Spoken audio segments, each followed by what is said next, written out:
pour mettre Dieu à sa place et à la seule qu'il doit occuper dans sa créature. Christ se présente à nos yeux intérieurs comme un homme dans lequel tous les droits de Dieu ont été recouvrés et par lequel il définit et exprime sa nature. L'apôtre Paul, dans sa lettre aux Éphésiens, déclare à lui soit la gloire dans l'Église et en Jésus-Christ. Éphésiens 3, 21. La gloire est l'expression de la nature de Dieu. Elle se définit en termes de pureté, limpidité et transparence. Elle demande et réclame la justice dans l'homme racheté, en d'autres termes, la reconnaissance des droits souverains de Dieu. Cette justice et cette gloire sont en Christ. Christ incarne et personnifie la nature de Dieu en ces deux aspects. Ces hommes qui poursuivent la justice, qui sont-ils? Les paroles des versets 1 à 3 s'articulent autour de trois pensées. La persévérance pour que Dieu obtienne ce qui est selon sa pleine pensée en Christ. La nécessité constante de la foi de ceux qui sont engagés dans cette œuvre de restauration du témoignage de Dieu. Les épreuves et la souffrance comme étant leur lot. Qui sont donc ces hommes qui poursuivent et cherchent Dieu? L'on ne saurait poursuivre une chose qui n'a pas été vue, puisque c'est Dieu, l'objet de la persévérance dans cette course. Nous voyons ici quels sont ces hommes engagés dans ce mouvement venu des cieux. Ils sont des hommes affranchis des influences de la vie naturelle, crucifiés avec Christ, et qui haïssent leur propre vie.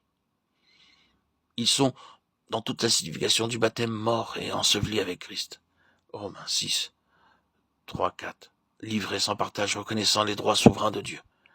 Ils l'ont placé au centre de leur être intérieur, et par l'expérience de la croix, sont amenés dans la connaissance vivante de Christ. Car leur vie naturelle a été ôtée du chemin de Dieu par la croix. Chercher Dieu résulte à la fois de la place de Christ au centre de notre être et de la croix qui établit sa souveraineté et sa seigneurie.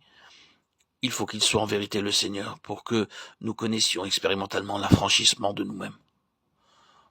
La soif de le connaître est le résultat de l'œuvre de la croix en ceux qui le cherchent et de l'élimination de ceux qui procèdent de la vie propre tournée sur elle-même. La profondeur de notre communion avec le Dieu vivant ne saurait aller au-delà de la mesure de transparence opérée dans notre constitution par la croix. Elle est l'expression de la mesure de Christ en nous. Poursuivre et chercher demande que nous soyons entièrement dans cette parole. Je cours afin de remporter le prix de l'appel céleste en Jésus-Christ. Philippiens 3, 14. Car l'instrument pour cette restauration implique qu'il vive et marche avec Dieu dans une relation étroite, exempte de toute ombre. Dieu est attiré par ce qui convient et qui est conforme et propre à sa nature. Et ceci est expliqué par le fait qu'il produit cette soif et ce besoin grandissant de le chercher, alors que la croissance et le développement de sa nature limpide et transparente en nous attisent ce besoin de le connaître. Nous ne saurions être engagés dans ce mouvement du ciel, à moins que Christ, en qui est incarnée la justice de Dieu dans toute sa signification, ne soit établi tout au centre de nous-mêmes avec la croix, pour établir cette justice, éliminer l'ancienne création, nous rendre semblables à lui, limpides comme du cristal, et nos pieds semblables à ceux des biches. Habakkuk 3,19. C'est le triomphe de la résurrection, de l'incorruptibilité sur le mélange. Ces hommes sont appréciés de Dieu, ils sont ceux que Jean a vus, ayant le nom de l'agneau et le nom de Dieu écrit sur leur front.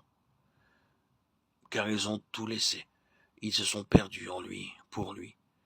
Christ a ses droits assurés en eux, et leur vie est cachée avec Christ en Dieu. Colossiens 3.3.